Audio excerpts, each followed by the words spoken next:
Hello writers, come write with me. My name is Mykela Greenwood. I create worlds for mind adventures. Welcome to my YouTube channel, Write with Mykela. Don't forget to like and subscribe and hit the bell so you can go on this journey with me. Today is Tuesday, so we are going to have some writing jargon and a short writing exercise.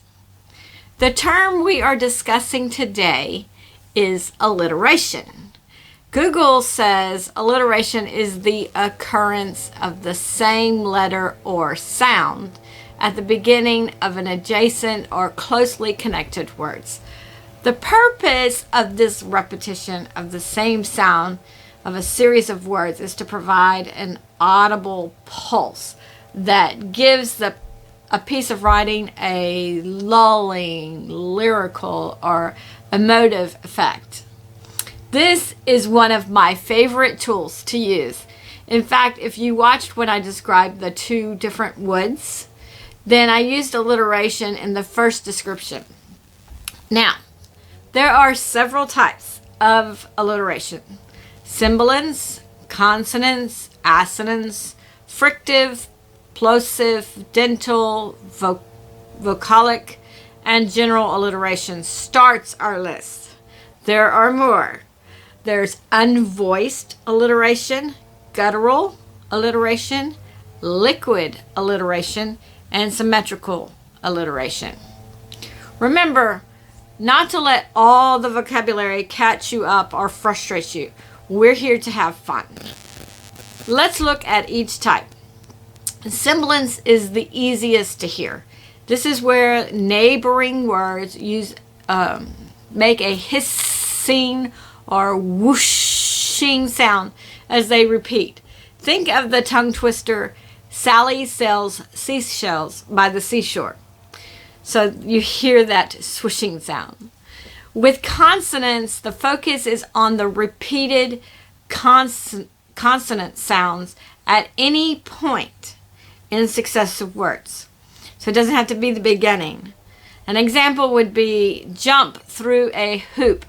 So the P is repeated. Another example would be front and center. So the NT or the nt sound is repeated. In actuality, literary jargon geniuses really consider alliteration to be a subcategory of consonants, because consonants allows the repeated sound to be anywhere. And in alliteration, the repeated sound is usually at the beginning of a word. Now let's look at assonance, which is also known as vowel rhyme. This is a type of repetition that's usually found in the middle of a word. With all of these types, we need to focus on the sound more than the spelling. An example would be, don't fall asleep under the tree. The long E sound in a sleep and tree repeats in close succession. If you like writing poetry, then this is important for you. For frictive alliteration, we will look at just the frictive part. Frictive is denoting a type of consonant characterized by a frictional passage of expired breath through the narrowing at some point in the vocal tract. So in English, this is generally your words that start with a F or a V. You see how it's narrowed right there. Now, remember, I don't want you worrying about all these definitions or splitting of hairs. I just want you to be aware of the existence of these things. I also don't want you worrying about how you hold your mouth when you speak. Let's look at plosive alliteration. There are several plosive consonants in English: B, G, K, P. These letters make a small explosive sound as you say them, so they're often used in alliteration for added emphasis and meaning. Okay, not that I used it there, but I was just trying to demonstrate some explosion. Again, I don't want you worrying about what your mouth is doing. So I'm leaving off some of the definitions because we aren't speech therapists. We are writers. The next type is dental alliteration. This technique is where you or the reader repeats the D and the T sounds throughout a sentence or stanza of poetry. You make these sounds by using your tongue against your upper teeth, that's where the dental part comes in, not from the letters in dentistry. But you put your tongue, da da da, ta ta ta, so your tongue is there.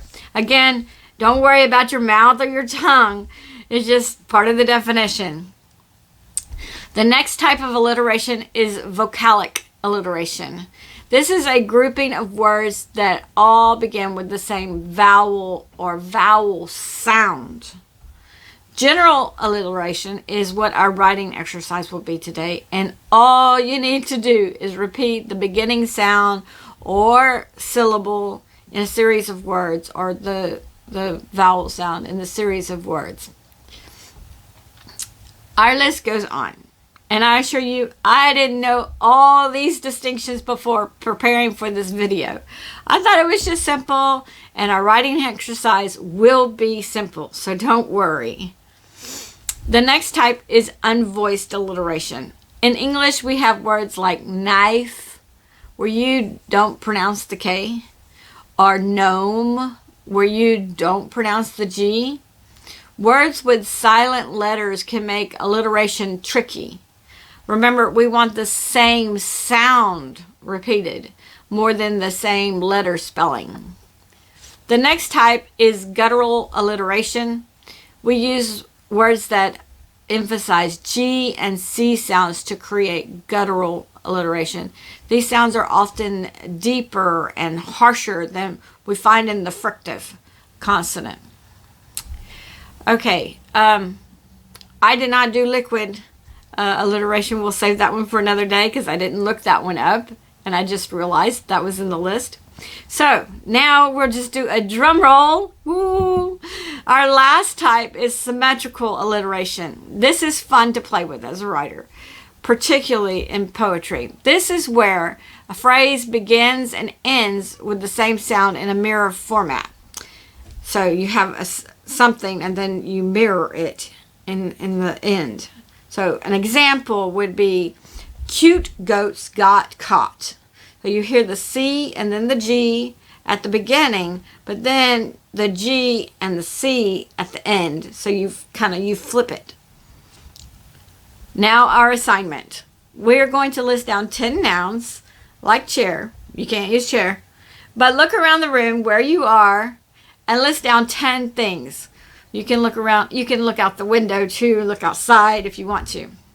For alliteration, you don't have to limit yourself to nouns, but I want this to be easy for you to make a list. Then we are going to use an adjective or descriptive word for the noun. So for a chair, I could have a big chair or a little chair or a wooden chair. The words big, little, wooden all describe the chair, but I want us to use alliteration. So I'm going to say a cheap chair, or a child's chair, or a cheap child's chair. Or if I was going to use assonance alliteration, I would say a pair of chairs. So did you hear the vowels in the middle of those words? Let's combine the two forms of alliteration, and we would have a pair of cheap children's chairs. This is fun stuff. Like I mentioned, alliteration doesn't have to be nouns and adjectives. You could have a verb and an adverb, like rapidly running. But let's just do some easy nouns, person, place, thing, idea, and an adjective. Let me repeat our instructions. List down 10 nouns or objects in the room or outside. Use alliteration of any type to describe the object. And you don't need to know what type you're using. Just do some alliteration. So pause the video, have some fun writing your alliterations, and then come back and I'll share my original list and then my list with alliterations.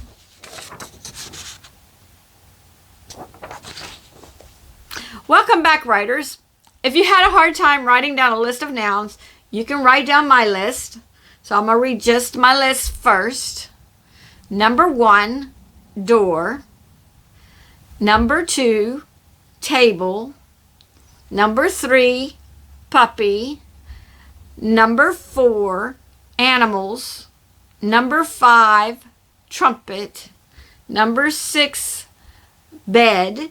Number 7, fire.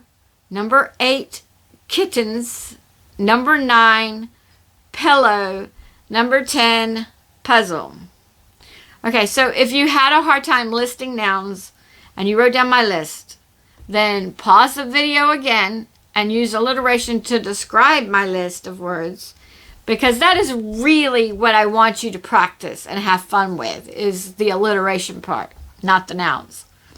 Okay, for those of you that did your alliterations, now here is my list with alliterations. Number 1, my word was door. So a damaged door or a deeply damaged door. Now, English teachers will tell you that deeply is not an adjective, but an adverb. And that's because deeply describes the damage and not the door. But I don't want you to worry about part of speech so much. We're just having fun. Okay, number 2, my word was table. So we could have a tall table. Now let's add to that. A tall table teeming with tasty tater tots. So lots of T's there. Number 3, my word was puppy. What can we say about puppy? How about a playful puppy, or a pug puppy, a poodle puppy, or a pointer puppy? Maybe you have a playful pug puppy that pitter-patters through a puddle of paint. Number 4, my word was animals. This one is a bit harder because I'm going to be using the ah sound at the beginning. So awesome animals or active animals.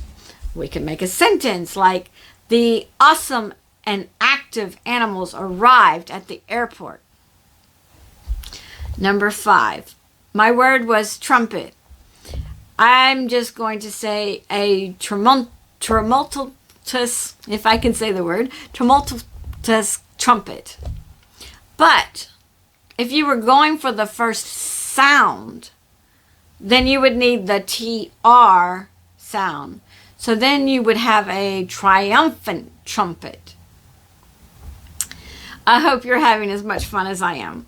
We are halfway through our list, and if you're thinking, how is this list going to help me? Then don't worry. This is just an exercise. You don't have to use any part of your list in your story. But by now, I hope you're thinking of the positive power alliteration can have on your wondrous writings. Number 6, my word was bed. I'm thinking of a big bouncy bed. Number 7 was fire.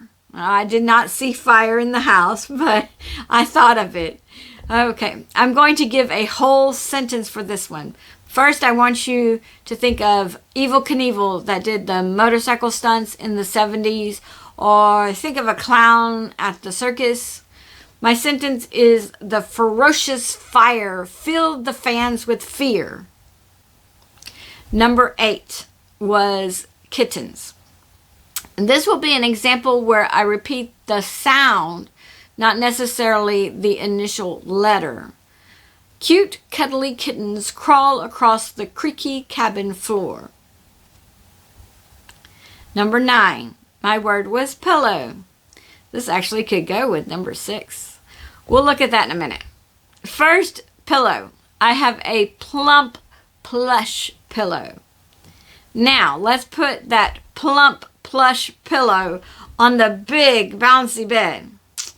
I don't know about you, but the plump, plush pillow is inviting me to sleep.